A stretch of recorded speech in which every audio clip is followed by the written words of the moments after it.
sa tvrdili.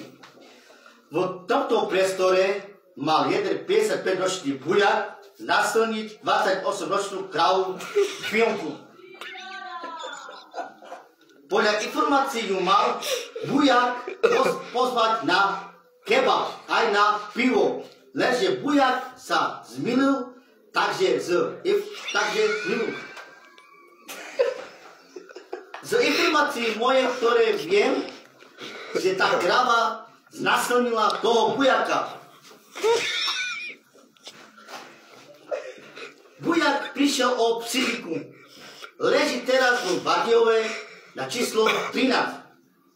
A tá kráva si teraz využíva dovolenku na Malorku. Počasie. Na západnom Slovensku bude teplo okolo 24 až 25 stupňov. Lebo bujak prišiel o peniaze, ktoré si ušetril.